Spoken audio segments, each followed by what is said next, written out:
Isha Catherine here, and I welcome you all in this wonderful video.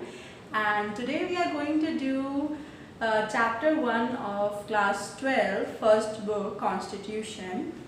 So इस video में basically जो है method will be कि मैं आपको क्वेश्चन आंसर फॉर्म में जो है पढ़ाऊंगी, जो कि मेरे खुद नोट्स टाइप हैं कि आप समझ सकते हैं। तो क्योंकि इसके अंदर ऐसा होगा कि मैं आपको साथ में बता दूंगी कि कौन सा क्वेश्चन कितने नंबर का आता है पेपर में यूजुअली, और कौन सा क्वेश्चन जो है आपको क्वेश्चंस के टाइप्स पता चल जाएंगे और आंसर कैसे फॉर्मेट में लिखना है, और साथ में आपको नोट्स भी मिल जाएंगे और आपकी स्क्रीन के ऊपर अभी डिस्प्ले हो जाएगा जो मेरे क्वेश्चन एंड आंसर्स हैं, और आपका चैप्टर जो है काफ़ी जल्दी ख़त्म भी हो जाएगा इसके अंदर।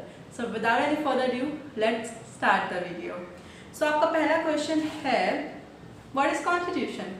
सो पहला क्वेश्चन ही कॉन्स्टिट्यूशन है, अभी बुक में भी कॉन्स्टिट्यूशन के बारे में पूछा है that what is constitution. So constitution क्या है? सो कॉन्स्टिट्यूशन बेसिकली आपको पता होना चाहिए पहले तो, जैसे आपसे क्वेश्चन आपके सामने आता है कि what is constitution and what do you mean by constitution. So constitution is nothing but it's a written document. It's a written document जिसके अंदर आपके राइट्स होते हैं, ड्यूटीज़ होती हैं, एंड उसके अंदर लिमिटेशंस होती हैं पावर्स के लिए कि गवर्नमेंट किस हद तक जो है उसकी किस डिसीजन मेकिंग में कितनी जो है इम्पोर्टेंस है या कितना उसको पावर मिलेगा डिसीजन के लिए। तो ये सब आपको पता होना चाहिए इसके लिए। सो अगर आप इसका आंसर पढ़ेंगे तो आपको पता चलेगा कि जो मैंने बोला है इसके अंदर वही लिखा है।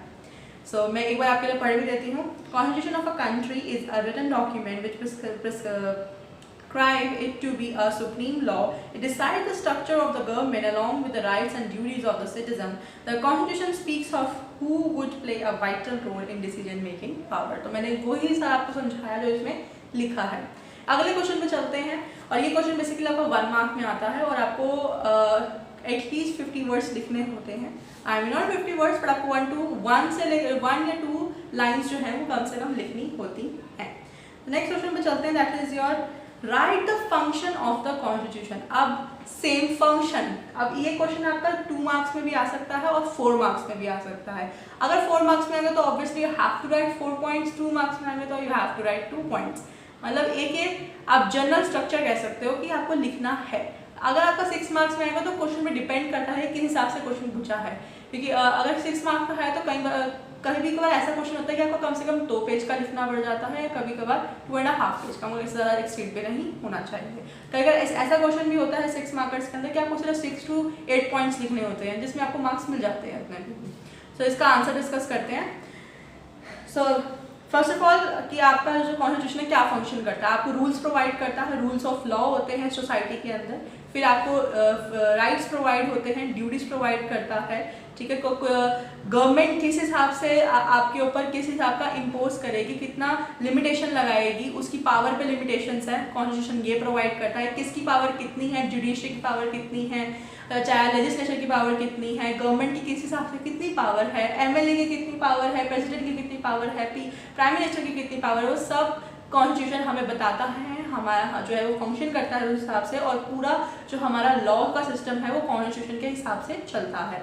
तो बेसिकली जो मैंने आपको बोला उसमें यही लिखा है। फर्स्ट पॉइंट में ये बात बोली है कि आपका हमें एक सेट ऑफ रूल्स प्रोवाइड करता है कॉन्स्टिट्यूशन, एंड वो डिसाइड करता है। सेकंड पॉइंट में लिखा है कि डिसाइड करता है कि किस आपको कितनी पावर मिलेगी गवर्नमेंट को, जो मैंने बताया कि प्राइम मिनिस्टर को कितनी पावर मिलेगी डिसीजन मेकिंग में, या प्रेसिडेंट को कितनी पावर मिलेगी डिसीजन मेकिंग में।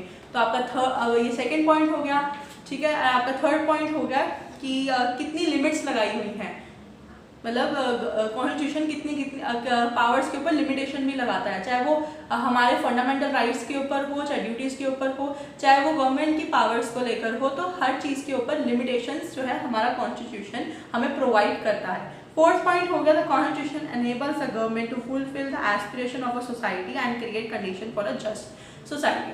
तो फोर्थ पॉइंट में ये लिखा है कि क्योंकि गवर्नमेंट जो है वो डेमोक्रेटिक गवर्नमेंट है, एंड इट्स अ गवर्नमेंट जो कि हम चूज करते हैं, हम वोट करते हैं। इट्स अ क्योंकि जो डेमोक्रेटिक वर्ल्ड के अंदर it's a rule of people, ठीक है। इट्स ओन बाय, जो गवर्नमेंट है वो लोग पीपल ओन करते हैं। तो इस वजह से जो लोगों का एस्पिरेशन को हम चूज करते हैं गवर्नमेंट को, इस वजह से गवर्नमेंट का ये ड्यूटी बनती है कि हमारी एस्पिरेशन को, सोसाइटी के एस्पिरेशंस को, डिज़ायर को, जो भी हमारी डिमांड है, जो एलिजिबल डिमांड है, जो कि सही डिमांड है, उसको पूरा करना वो गवर्नमेंट की ड्यूटी है। और खासकर ये चीज़ जो है कॉन्स्टिट्यूशन में ये भी मेंशन है, वो हमें ये भी प्रोवाइड करता है। तो ये आपके 4 पॉइंट्स हो गए, तो आप 4 के 4 याद करोगे या 4 के 4 आपको पता होंगे। ऐसा नहीं है कि आपको रटने हैं, ये आप अपने लैंग्वेज में भी लिख सकते हो, बट आपको इस वजह से मैं समझा रही हूँ साथ में कि अगर आपको इस लैंग्वेज में भी अपने दिमाग में सेटल डाउन करके रखोगे कि फर्स्ट पॉइंट में ऐसा होता है कि रूल्स प्रोवाइड करता है हमें, सेट ऑफ रूल्स होते हैं, ठीक है। उसके बाद पावर्स जो है, लिमिटेशंस की किसको कितनी पावर मिलेगी। थर्ड पॉइंट में होगा कि हर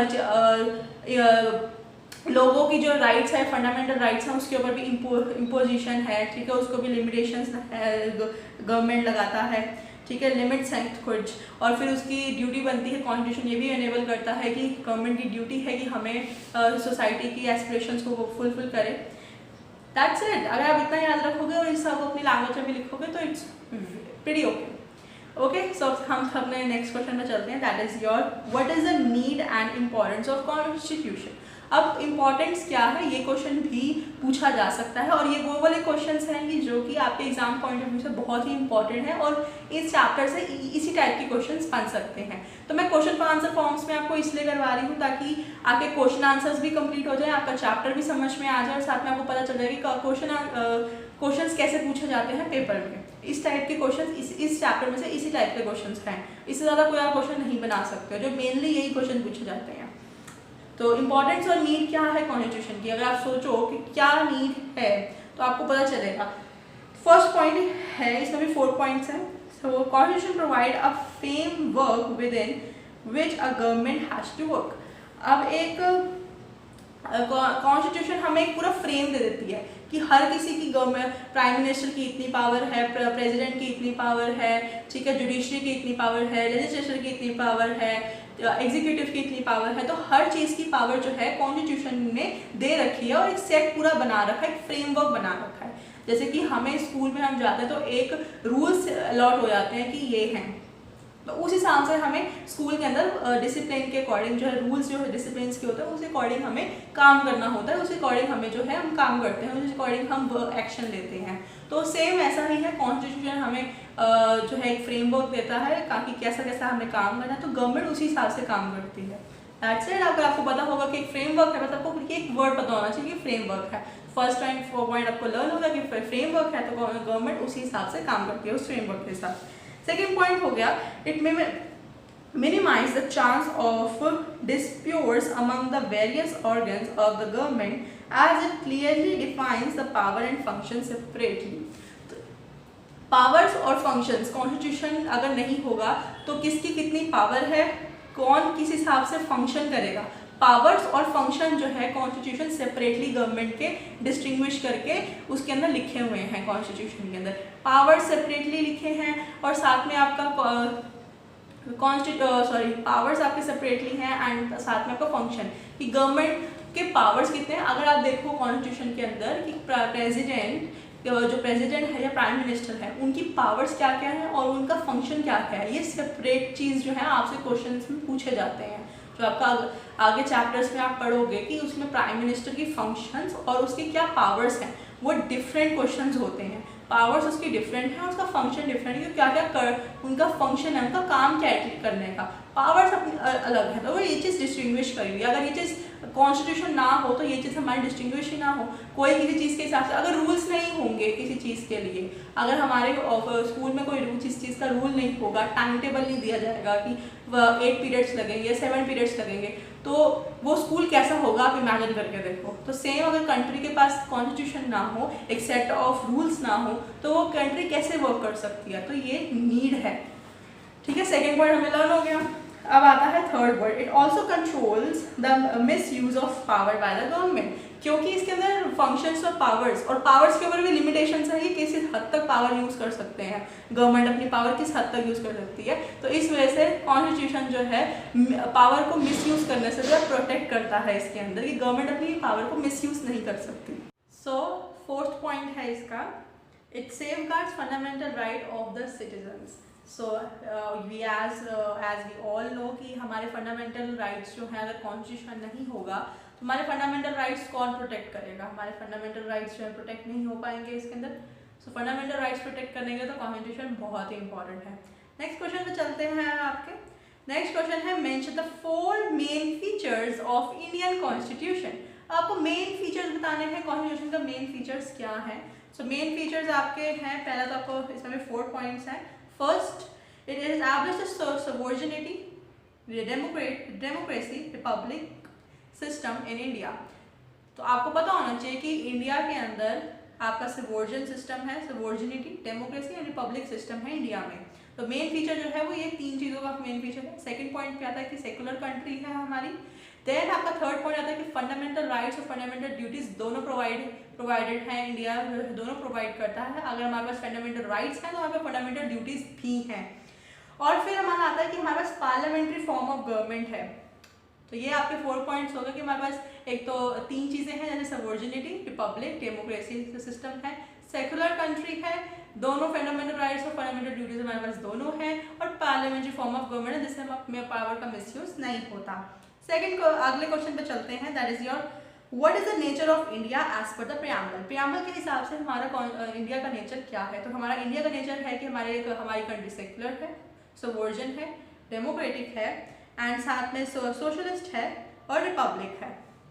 दैट्स इट। तो अगर ऐसा कोई क्वेश्चन आए तो आपको ये चीज़ें ये सब याद होना चाहिए, पता होना चाहिए। अगले क्वेश्चन पे चलते हैं, that is India is a subordinate, socialist, secular, democratic and Republic state, justify the statement. अब ऐसे जस्टिफाई वाले क्वेश्चन जो हैं आपके पास आपको पेपर में ज़रूर देखने को मिलेंगे और आते भी हैं, ठीक है। सो आपका आंसर पे चलते हैं। बेसिकली आपको जो स्टेटमेंट क्वेश्चंस हैं वो ज़रूर करके जाने हैं और ऐसा क्वेश्चन तो ज़रूर आएगा। ये ज़्यादातर ऐसे क्वेश्चन 6 मार्कर्स में होते हैं या 4 मार्कर्स में भी पूछे जाते हैं। तो पहला चलते हैं, India as a subordinate state. तो India as a subordinate states में आप जैसे पॉइंट्स वाइज लिख सकते हो कि एज अ सबऑर्डिनेट स्टेट हमें क्या प्रोवाइड करती है। तो India has attain a full status of independent statehood. तो इंडिया जो है वो बिल्कुल एज अ इंडिपेंडेंट जो है हमने स्टेटहुड अपना कर लिया है। आफ्टर इंडिपेंडेंस हम काफ़ी ज़्यादा जो है इंडिपेंडेंट जो है हो चुके हैं काफ़ी चीज़ों को लेके। India has no longer under subjugation of any foreign power. अब इंडिया जो है किसी भी सबऑर्डिनेट का मतलब ये होता है कि हम एक सबऑर्डिनेट स्टेट है, मतलब एक इंडिपेंडेंट स्टेट हो चुके हैं, इंडिपेंडेंट कंट्री हो चुके हैं ना। तो हम एक काफ़ी ज़्यादा इंडिपेंडेंट हो चुके हैं आफ्टर इंडिपेंडेंस। उसके बाद हमारे पास कोई फॉरेन जो है कोई प्रेशर नहीं है, ठीक है, कोई फॉरेन पावर हमारे पर रूल नहीं करती। India is free to conduct its internal and external affairs as it desires. अब हम क्योंकि हम एक फ्री कंट्री हैं तो ना तो हम अब अपने एक्सटर्नल और इंटरनल दोनों अफेयर्स अपनी मर्जी से जो है इंडिया गवर्नमेंट जो है अपने हिसाब से करती है। अब चलते हैं India as a democratic state. India as a democratic state तो आपको पता ही है, तो थोड़ा बात करते हैं इसके बारे में भी। तो the ultimate source of political constitutional authority in India is wasted with the people. तो जो हमारा अल्टीमेट सोर्स है of political and constitutional authority वो हमारे लोगों से ही आता है। मतलब कि इस सेंटेंस का मतलब ये है कि क्योंकि डेमोक्रेटिक कंट्री है तो हम जो है वोट करके अपनी गवर्नमेंट खुद चूज करते हैं। तो हमारा पॉलिटिकल और जो कॉन्स्टिट्यूशन का जितना भी है वो सारा लोगों की वजह से, मतलब इंडियन सिटीजन्स की वजह से ही सारा चलता है, ठीक है। Elections are held on regular internals on the basis of universal enfranchise. Democratic country है तो यूनिवर्सल एनफ्रेंचाइज के अकॉर्डिंग जो है आफ्टर आप 18+ हो जाते हो उसके बाद आप जो है वोट दे सकते हो। तो हमारे डेमोक्रेटिक कंट्री है तो ऑब्वियसली ये चीज़ होगी। तो equality is the basic principle of a democratic form of government. Democratic government है तो इक्वालिटी तो होगी ही, तो वो तो बेसिक है, वो तो जो सबसे पहले आता है, ठीक है। और फिर आता है आपका citizens of India enjoy the justiciable fundamental rights. हमें फंडामेंटल राइट्स मिलते हैं। तो डेमोक्रेटिक का स्टेट अगर जैसे आप इससे पूछे कि इंडिया को as a democratic state describe करो, तो सबसे पहले हम गवर्नमेंट हम चूज करते हैं, देन इलेक्शंस जो है यूनिवर्सल फ्रेंचाइज के अकॉर्डिंग होते हैं। हमारे पास इक्वालिटी जो है इक्वालिटी है, हमारे पास फंडामेंटल राइट्स हैं, एंड देन हमारे पास rule of law is an essential feature of Indian democratic state. हमारे पास पूरा एक फ्रेमवर्क है कॉन्स्टिट्यूशन का, रूल ऑफ लॉ है, हर चीज़ जो है इसमें डिसाइडेड रहती है कि कोई किसकी पावर कितनी है। That's it. अगर आपसे मतलब आपको डेमोक्रेटिक का मतलब पता है कि डेमोक्रेसी का मतलब होता है तो उस हिसाब से आप पॉइंट्स लिख दो। अब हम बात करते हैं इंडिया एज अ रिपब्लिक। अब इंडिया एज अ रिपब्लिक का मतलब होता है कि अगर एक कोई भी कंट्री अगर रिपब्लिक है तो उसका हेड जो है वो प्रेसिडेंट होता है। The head of the state is a president, ठीक है। तो हमारा जो हेड है वो प्रेसिडेंट है कंट्री का। He is elected by the electoral college of parliament and state assembly after every 5 years। तो जो भी है पार्लियामेंट जो है, क्योंकि अभी हमने पढ़ा कि हमारी government parliament form of government है, तो पार्लियामेंट जो है प्रेसिडेंट को हमेशा हर 5 years के बाद जो है इलेक्ट होता है इलेक्टोरल फॉर्म में। ओके तो आपको बेसिकली ये 2 पॉइंट्स जो है पता होने चाहिए रिपब्लिक के अंदर। ये आपको सिर्फ 2 मार्कर्स के अंदर अलग से पूछा जा रहा है, describe India as republic, that's it. ऐसे भी पूछा जा सकता है और पूरा एज अ 6 मार्कर्स पूछा, मगर 6 मार्कर्स पूछा जा सकता है, मगर कभी कभार चांसेस कम होते हैं वैसे, क्योंकि ये वाला क्वेश्चन ऐसे 6 मार्कर्स में नहीं आता, मगर पूछा जा सकता है। आप टीचर्स का कुछ नहीं पता तो 2 मार्कर्स में भी पूछा जा सकता है। आपको इंडिविजुअली इंडिया को सबऑर्डिनेट स्टेट की तरह डिस्क्राइब करो, वो पूछा जा सकता है, या रिपब्लिक की तरह डिस्क्राइब करो, ओनली 1 मार्कर में पूछा जा सकता है ये। सो अब बात करते हैं India as a secular state. The word secular से हमें समझ में आ रहा है कि secular was put in the preamble और to constitution through the 42nd amendment. 42nd amendment हमें पता है कि उसको मिनी कॉन्स्टिट्यूशन भी कहा जाता है, तो उसके बारे में आप आगे और पढ़ोगे चैप्टर के अंदर, तो उसके बारे में मैं अपनी वीडियोस में ज़रूर डिस्कस हम करेंगे, ऑब्वियस ही बात है। तो इसलिए अगर आपको चाहिए कि डिस्कशन बहुत अच्छी हो, बहुत अच्छा मिले, तो इस वीडियो को लाइक और सब्सक्राइब मेरे चैनल को करना मत भूलना। ओके तो अगले पॉइंट पे चलते हैं। Secular refers that the state has no religion of its own but show due respect to all the religions. तो सेकुलर का मतलब क्या होता है कि हर रिलीजन को, आपको पता है सेकुलर का मतलब क्या होता है कि हर रिलीजन को इक्वल अपॉर्चुनिटीज और इक्वल जो है सब दिया गया, इक्वालिटी में रखा गया है हर रिलीजन को।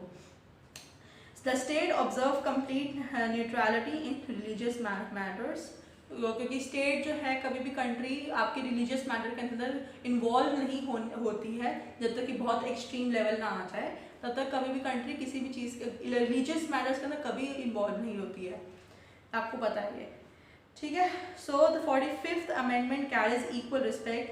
46th अमेंडमेंट के अंदर आपका इक्वल रिस्पेक्ट और रिकॉग्निशन है टू ऑल रिलीजन्स, मतलब 45th अमेंडमेंट के अंदर ये चीज़ लिखा हुआ है कि इक्वल रिस्पेक्ट और जो अपॉर्चुनिटीज है हर रिलीजन को मिलेगी। No discrimination in India has been made against any individual belonging to different communities, religion, caste etcetera. तो इंडिया के अंदर कभी भी कम्युनिटी को लेके या रिलीजन को लेके या कास्ट को लेके कभी डिफ्रेंशिएशन नहीं होता, ये हमारे कॉन्स्टिट्यूशन के हिसाब से ये चीज़ है। तो अब इंडिया को डिस्कस करते हैं एज अ सोशलिस्ट स्टेट। अब सोशलिस्ट स्टेट से आप क्या समझते हो, ठीक है। अगर आपसे पूछा जाए कि इंडिया को सोशलिस्ट स्टेट्स के अकॉर्डिंग जो है डिस्क्राइब करो, तो it refers that every citizen to get the equal opportunity it's earn one's livelihood as well as equal payment for equal work. मतलब कि it refers that every citizen to get equal opportunity, मतलब कि इसके अंदर ये बोलना चाह रहे हैं कि सोशलिस्ट है कि हर इंसान को इक्वल अपॉर्चुनिटी मिलती है उसके काम के हिसाब से, ठीक है, और इक्वल पेमेंट भी मिलेगी उसके वर्क के हिसाब से। तो उसको इक्वल अपॉर्चुनिटी है जहाँ उसके लाइवलीहुड के हिसाब से, जहाँ पे वो रहना चाहता है, जहाँ पे वो अपना घर बसाना चाहता है, तो उसको वो इस चीज़ की इक्वालिटी है और उसको पेमेंट भी उसी अकॉर्डिंग मिलेगा जैसा वो काम करेगा, ठीक है। अगर आप जिस हिसाब से आप काम करोगे उस हिसाब को आपको पेमेंट मिलेगी। Socialism refers to reduce the gap between. Basically socialist states का मतलब क्या होता है कि हमारी कंट्री सोशलिस्ट है, दैट मीन्स कि socialism refers to reduce the gap, मतलब गैप जो है हम रिड्यूस करना चाहते हैं। सोशलिस्ट का मतलब यही होता है कि गैप रिड्यूस करना रिच और पुअर के बीच में।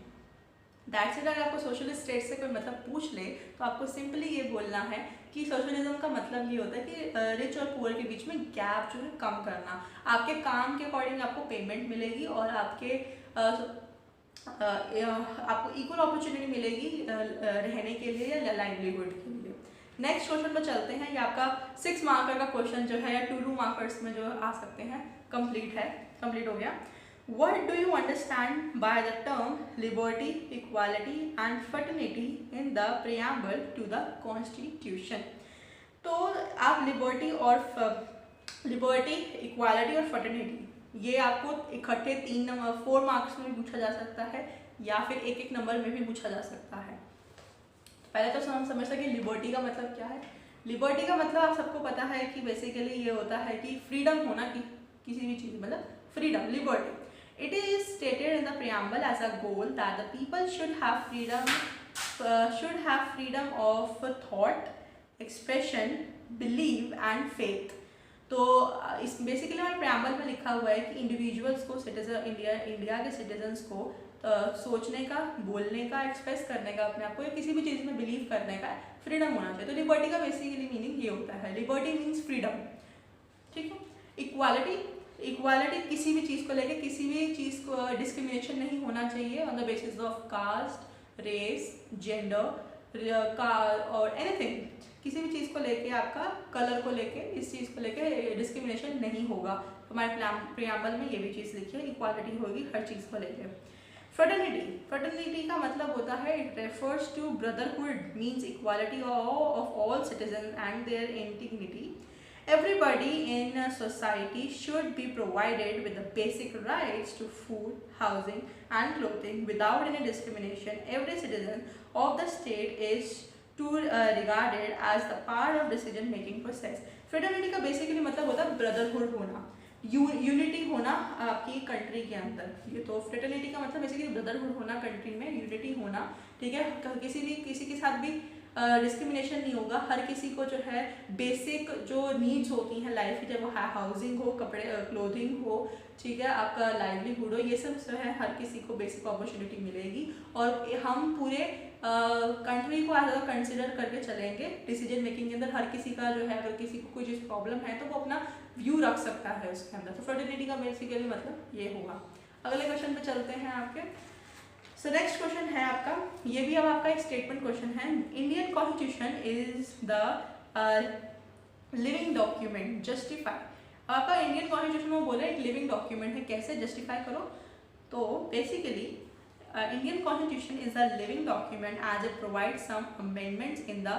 ये क्वेश्चन हमेशा पूछा जाता है, चाहे वो 2 नंबर में पूछा जाए, चाहे वो 1 नंबर में पूछा जाए, चाहे वो 4 मार्कर्स में पूछा जाए, क्वेश्चन ये जरूर आता है इस चैप्टर में से। और ये बहुत ही इंपॉर्टेंट क्वेश्चन है, आप मार्क कर सकते हो इसको as a important question. Indian constitution is the living document, justify. आप जस्टिफाई करो इस चीज़ को, क्यों है, क्योंकि हमारे लिविंग डॉक्यूमेंट इसलिए है को इंडियन कॉन्स्टिट्यूशन मतलब लिविंग है, क्योंकि हर साल हमारे कॉन्स्टिट्यूशन में किसी न किसी चीज़ को लेके अमेंडमेंट होती है। हमारा कॉन्स्टिट्यूशन 1950 में हमारा कॉन्स्टिट्यूशन जो है वो बना था। तो उस टाइम से लेके अगर जो है काफ़ी अमेंडमेंट्स हो चुकी हैं। और अगर 1950 में जो हमारा कॉन्स्टिट्यूशन बना था, उसके बाद अगले 1951 में ही, मतलब with in the 1 year only, अगले साल ही जो है कॉन्स्टिट्यूशन अमेंड हो गया। जो कि अगर आपको नहीं पता तो 9th स्केड्यूल था, 9th शेड्यूल था हमारे कॉन्स्टिट्यूशन में, जो कि अमेंड हुआ था फर्स्ट कॉन्स्टिट्यूशन बनने के बाद 1951 में। तो इस वजह से जो है हमारे इंडियन कॉन्स्टिट्यूशन को जो लिविंग डॉक्यूमेंट कहते हैं कि वो अमेंडमेंट्स होती रहती हैं कंडीशंस के अकॉर्डिंग। तो जैसे कि इसमें यही लिखा है, तो आप इसमें एग्जांपल एक दे सकते हो, जैसे कि सेकुलर वर्ड जो है 42nd अमेंडमेंट के अकॉर्डिंग हमारे कॉन्स्टिट्यूशन में ऐड हुआ था। तो ये एक अमेंडमेंट थी, ठीक है। 45th अमेंडमेंट के अकॉर्डिंग जो है रिलीजन्स को एक रिस्पेक्ट और उस रिकॉग्निशन का इक्वालिटी मिली थी। तो ये चीज़ ऐड हुई थी। तो इसी तरीके से आप जो है ये चीज़ लिख सकते हो। आगे क्वेश्चन को करते हैं, how can we say that Indian constitution is a living document. Same question है, मगर आपको जैसे 4 मार्कर में आ जाए तो आप ये आंसर्स को मिक्स कर सकते हो, ठीक है। It contain provision to resolve socio economic problem, क्योंकि कॉन्स्टिट्यूशन इसलिए लिविंग डॉक्यूमेंट है क्योंकि ये हमारे सोशो इकोनॉमिक प्रॉब्लम्स को रिजॉल्व करता है, ठीक है। सॉल्व करने के इसके अंदर सॉल्यूशंस है हमारे पास, हम सॉल्व कर सकते हैं।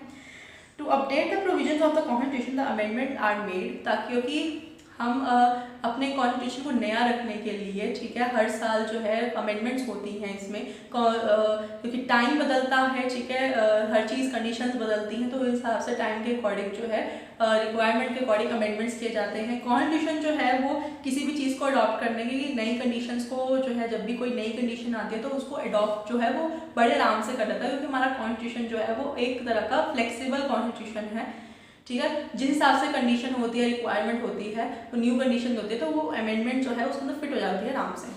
नेक्स्ट क्वेश्चन पे बदलते हैं। Right a short note on constituent assembly. तो ये भी क्वेश्चन आपका जो है 4 मार्कर 2 मार्कर्स में आता है, 2 मार्कर्स या 4 मार्कर में आता है। पहला पॉइंट है the Indian constitution was made by the constituent assembly. तो इंडियन कॉन्स्टिट्यूशन जो है कॉन्स्टिट्यूएंट असेंबली ने बनाया था। या फर्स्ट मीटिंग कॉन्स्टिट्यूएंट असेंबली की 9 दिसंबर 1946 में हुई थी। वो दोबारा रीअसेंबल हुए थे 14 अगस्त 1947 को, जिस दिन पाकिस्तान इंडिपेंडेंस डे होता है पाकिस्तान का। Out of this constituent assembly एक ड्राफ्टिंग कम्युनिटी जो है वो फॉर्म हुई थी।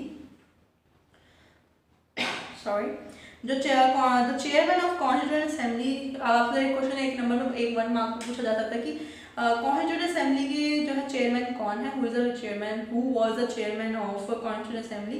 तो डॉक्टर राजेंद्र प्रसाद। और वही ड्राफ्टिंग कम्युनिटी के चेयरमैन कौन है, तो जो ड्राफ्टिंग कम्युनिटी के चेयरमैन पर्सन जो थे वो थे डॉक्टर BR अम्बेडकर। तो आपको ये पॉइंट पता होना चाहिए। और इस पूरी कॉन्स्टिट्यूएंट असेंबली के अंदर हर सेक्शन का इंसान था, चाहे वो पढ़ा लिखा हो, लिटरेट, इलिटरेट, ठीक है, वाइट, ब्लैक, किसी भी कास्ट का, शेड्यूल कास्ट, एनी कास्ट या एनी रिलीजन, हर टाइप का जो है, हर सेक्शन से जो है इसमें पार्टिसिपेट किया था हर इंसान ने।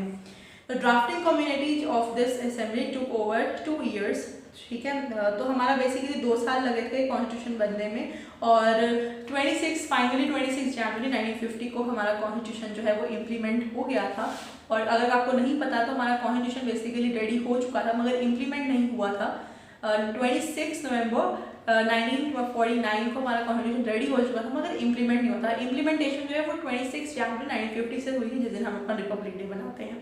नेक्स्ट क्वेश्चन जो है वो भी बहुत इंपॉर्टेंट है। ये क्वेश्चन आपको 6 मार्कर्स में आपको लर्न करना है और समझना है एज अ 6 मार्कर्स, मगर ये 2 मार्कर्स, 1 मार्कर और 4 मार्कर में भी आपसे पूछा जाता है। So mention the constitution with the features taken from the sources. कौन कौन सी ऐसे सोर्सेज हैं जहाँ से हमारा इंडियन कॉन्स्टिट्यूशन के आइडियाज लिए हुए हैं। So the government of India act 1935, 2/3 constitution जो है वो हमारा इंडियन एक्ट ऑफ 1935 से जो है ड्राइव किया गया है। हमारे जो प्रोविजनल ऑटोनॉमी है वो इंडियन एक्ट से ली हुई है। पार्लियामेंट्री सिस्टम है, पार्लियामेंट्री सिस्टम वो भी इंडियन एक्ट से लिया गया है। फेडरल सिस्टम जो कि हमारा सेंटर स्टेट रिलेशंस हैं वो भी हमारे इंडियन एक्ट से लिए गए हैं। फिर ब्रिटिश कॉन्स्टिट्यूशन से हमने क्या क्या लिया है, हमने idea of rule of law लिया है वहाँ से। स्पीकर और उसका रोल क्या क्या होता है वो हमने ब्रिटिश कॉन्स्टिट्यूशन से लिया है। लॉ मेकिंग जो प्रोसीजर होता है वो भी हमने वहाँ से लिया है। इंटीग्रेटेड जुडिशरी जो होती है, जो कि lower supreme court, high court, then जो भी लोअर डिस्ट्रिक्ट कोर्ट्स होते हैं वो सारे कोर्ट्स के जो सिस्टम हमने जुडिशरी को ज़्यादा पावर दी हुई है कि supreme court is the highest, तो वो भी हमने जो है आपका ब्रिटिश कॉन्स्टिट्यूशन से लिया है। यूएस कॉन्स्टिट्यूशन से हमने फंडामेंटल राइट्स लिए हैं, ठीक है, इंडिपेंडेंसी ऑफ जुडिशरी ली है, प्रियम्बल टू द कॉन्स्टिट्यूशन लिया है। इंडियन कॉन्स्टिट्यूशन से हमने स्टेट गाइडलाइंस, जो स्टेट्स की क्या क्या पावर है, क्या उसके गाइडलाइंस है वो हमने इंडियन कॉन्स्टिट्यूशन से लिया है। Director principle of state policy हमने इंडियन कॉन्स्टिट्यूशन से लिया है। डायरेक्टर प्रिंसिपल पॉलिसी हम बाद में डिस्कस करेंगे और डिटेल में क्या होता है। इंडियन कॉन्स्टिट्यूशन से हमने डायरेक्टर प्रिंसिपल लिए हैं। फ्रेंच कॉन्स्टिट्यूशन से क्या लिया है, फ्रेंच कॉन्स्टिट्यूशन से हमने प्रिंसिपल ऑफ लिबर्टी लिया है, principles of equality and fertility लिए है। देन आपका आता है कैनेडियन कॉन्स्टिट्यूशन। कैनेडियन कॉन्स्टिट्यूशन से हमने लिया है federal form of government with a strong central government. हमें फेडरल गवर्नमेंट है जिसका सेंट्रल गवर्नमेंट की पावर जो है बहुत स्ट्रॉन्ग होती है, वो हमने कैनेडियन गवर्नमेंट से लिया है। फिर the idea of residual powers जो है वो भी हमने कैनेडियन गवर्नमेंट से लिया है। जर्मन कॉन्स्टिट्यूशन से हमने इमरजेंसी प्रोविजंस लिए हैं, जो कि 1975 में इमरजेंसी लगी थी, वो सब जो है हमने जर्मन कॉन्स्टिट्यूशन से लिया है। इंडियाज प्रेसिडेंट पावर्स जो हैं, जो कि इंडिया की जो प्रेसिडेंट की पावर होती है कि वो इंटरनल और एक्सटर्नल जो है इमरजेंसी लगा सकता है, तो वो भी हमने जर्मन कॉन्स्टिट्यूशन से लिया है। सो बेसिकली अब ये क्वेश्चन जो है हमसे कभी कभी ऐसे भी पूछा जा सकता है जस्टिफाई करने के लिए, जस्टिफिकेशन पूछते हैं। कभी क्वेश्चन 2 मार्कर्स में, 1 मार्कर में, कभी कभी क्वेश्चंस में आपकी एग्जाम में आता है ऐसा कि बताओ क्या कि हमने इंडियन कॉन्स्टिट्यूशन जो है सिर्फ दूसरों के कॉन्स्टिट्यूशन से जो है सब वैसे मिक्सअप कर रखा है, उनके कॉन्स्टिट्यूशन से आइडिया जो है सब कुछ हमने सब लाइंस जो है सारी टेप रखी हैं, कॉपी कर रखा है दूसरों का कॉन्स्टिट्यूशन। तो जस्टिफिकेशन ये आपको देनी होती है कि नहीं, हमने कॉपी नहीं किया, हमने आइडियाज़ लिए हैं और अपने हिसाब से, अपने कंट्री के रिक्वायरमेंट के हिसाब से हमने मोल्ड किया हुआ है उसको, उसके हिसाब से हमने कॉन्स्टिट्यूशन में फिट किया है अपने इंडियन कॉन्स्टिट्यूशन में। तो ये जस्टिफिकेशन जो है इसकी आपको देनी है। सो दैट्स इट, चैप्टर हमारा ख़त्म हो चुका है। जो है हम नेक्स्ट चैप्टर जो है नेक्स्ट चैप्टर स्टार्ट करेंगे, rights of the Indian constitution. ठीक है, क्लास 11th का चैप्टर है ये, rights of the Indian Constitution. So if you like this video, give a big fat like to this video and do not forget to subscribe to my channel. And अगली video में मिलेंगे second chapter के साथ। Till then, have a nice day.